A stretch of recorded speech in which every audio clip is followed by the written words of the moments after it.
Hope Uzodinma in shock as Imo State under lock and key today by the Prime Minister of Biafra Republic government in exile, wey be Simon Ekpa. No be small thing, no. They say that if anybody who votes other party that is not APC, they say that person go collect woto. You can only vote only APC in that area. Because of fear, people no gree come outside for that area. This is work of APC. Small thing, we'll go find out how this thing take happen. Yeah, my wonderful people, welcome back to Barabas GC. If today is the first time they come across this wonderful channel, you are highly welcome. Don't be small thing. As that one they go on, now would they here today, they bring you ogbonge news of wetin dey happen for Imo State.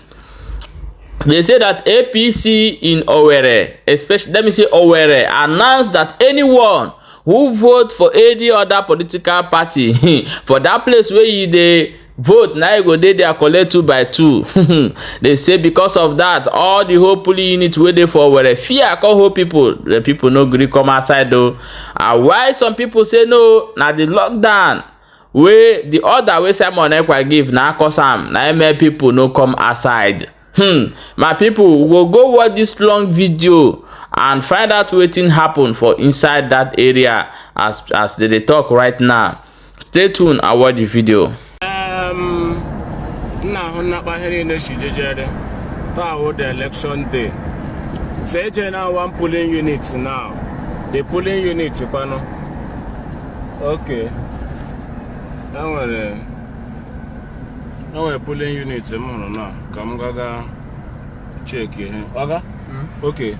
Just come out there. Ma turn ani agawa. Say when I came to that place in the APC Bradia. Get 50k cash in the no gonna INEC.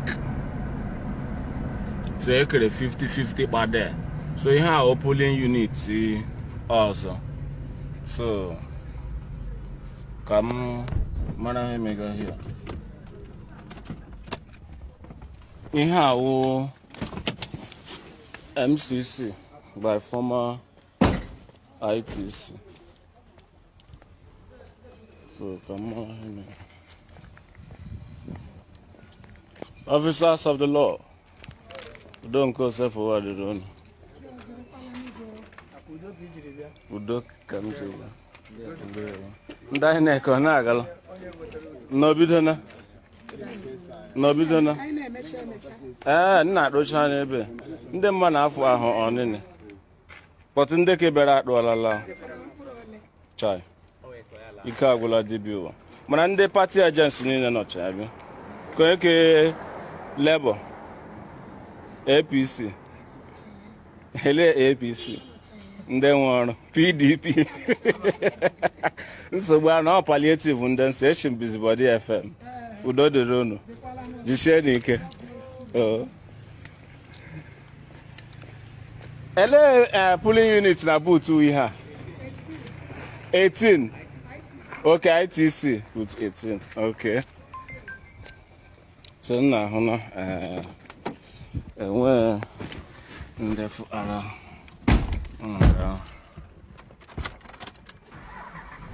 now ITC boots 18 Imo. So now about everywhere easy calm. Hey, mega.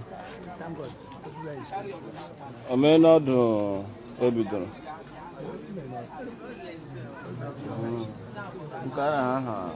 The man of whatever. The little polling unit too. Over there. Secret Township School. Okay.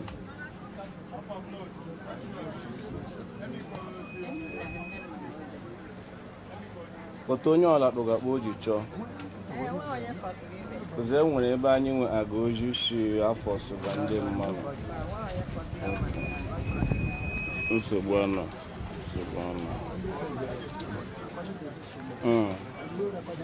No. Okay, o kama agi kujo. vote APC.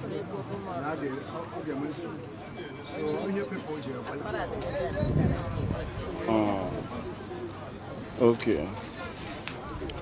I'm Owerri Township School now. So election is ongoing, but people are being home like that, and information reaching me when I know where I could Ekpa one on the man showing man she have I have a vote to la APC hono no ya shaga emeshi hike mawaga ebu so the thing emezie ojo age tende man onye ọbụla anọrọ no ya. So the police, no security personnel, on patrol. So the man of the vote. So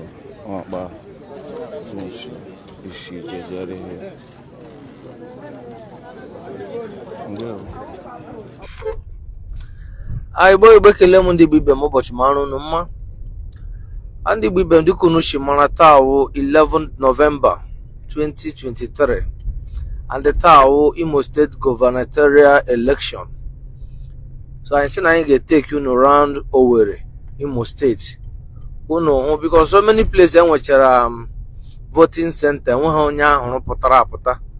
so I say I get go show because many Imolites now watch many Ndibo now watch ka amara he mega no Owerri today. I say I get go show no kunu ho ka street Owerri shede. Hokwane ka me ba na me vote shi agaga today. So I won nwete video ga to ba ka share ya ka nwanne gi wo onye Imo ka nwanne gi wo onye Igbo wike ho ka o shi agaga na Owerri Imo State today. Ụbọchị mara unu mma ụmụnne m unu lee anya ebe onye nwe imo nọ na Concord Avenue unu ga-ahụ ka everywhere should be very dry enweghị ọkụkọ ị ga-ịhụrụ n'ụzọ unu hụrụ ka everywhere should be very very dry. So m na-ajụ ka ekwane ndị ga-atụ vootu a onye ọbụla nọ na ime biya naanị ị ga na-ahụ security car armored cars na patrol up and down. Na juke she atu election na today. Everywhere the very very dry. Everywhere the very very dry. And what the onya hunu n'ụzọ today. Na juke she atu election na today na Imo State Owerri. The reason why onye nwe Imo je eme video ka gwa onye Imo wara anya gị nwoke o shagaga n'Imo State today ọ ghara iwe echi gị sị kedu ihe mere ụbọchị ahụ ya mere onye nwe Imo ji sacrifice that time ya wepụta onwe ya si ka ndị Imo hụ ka Owerri bụ capital of Imo State shidi taa emega election gubernatorial election ụbọchị makwara unu ụmụnne m anyị ga-drive around go show even there were some places ndị mmadụ na-asonye tinyekwala isi. So maka ndị no those areas achem na onye nwe Imo ga-agali that side. But here the major city of Owerri egwu unu na enweghị onye pụtara eji today enweghị onye ahụrụ n'iro today. Everywhere the very very dry, very very dry. So ọ bụrụ na iwe onye Imo State na ịnọ n'Owerri ọka iwere anya gị hụ ka everything is aga. For Imo light be all over the world. Gana ajuke election state ni no Owerri. Oki waranya ge hụ ka everything is aga. For Imo light be all over the world. Gana ajuke election na shi je Imo State ke shi me. Una ahụla ka everywhere she dey dry. Ile anya ka mgbe m shi agba naanị moto ndị eke ka ị ga na ahụ n'ụzọ. Moto ndị eke ka ị ga na ahụ n'ụzọ. Everybody nọ na biya onye ọbụla lakpuru na biya. Onye ahụ ya chịrị nsogbu. So ọ bụrụ na ị nweta video biko tinye aka comment na ya emega n'Imo State share ya the video maka na Imo wụ nke anyị onye ọbụla wụ onye Imo wụ nke gị. So tinye aka comment ya share ya video. Unu ahụ na ya New Owerri ebe ahụ ebe nwere the angel ebe nke Cubana chief priest ya New Owerri. Everywhere they dry. Everywhere they dry. So nga na-ejekwa ka egosi unu ka o si dị and ka o si agaga ụbọchị mara unu ma ndị Igbo ibe m.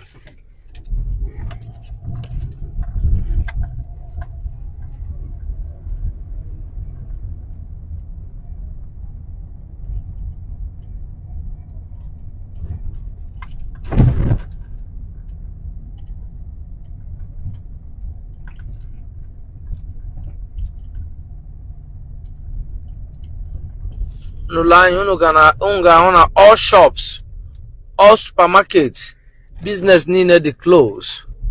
Enwe onye ahụrụ na Iro today. So biko ọ bụrụ na ị nweta vidio onye Imo na-eme, tụba ahụ share ya vidio onye Imo na-eme this election day ka ndị niile wụ ndị Igbo ha nọ na ahụrụ gaga agaga ya fọrọ ngwere gaga agaga. So bana adịkwa ha anya a ga-ewetakwuru na update ya emeghe other places. Ọtọ inweta vidio tinye aka share ya ka ndị niile wụ ndị Imo State all over the world nwee ike na-ahụ ihe emeghe n'Owerri taa. Yes, ndị niile wụ ndị Imo State all over the world hụ ka o si agaga. Enweghị shop dị open, enweghị onye hụrụ n'Iro, enweghị moto ịhụrụ gbagakwana n'Iro. Most of the cars ị ga-ahụ gbagharịga today wụ ndị Eke. Ihe awụ almost to 11 ọtụtụ. This is 11 o'clock ọtụtụ ka m ji emeghe vidio. Ama m na mgbe na-adịghị anya before 3-4 election n'onwe ya ga-agwụ. Otu iwere anya gị hụ ị ga-ahụ na everywhere dị dry.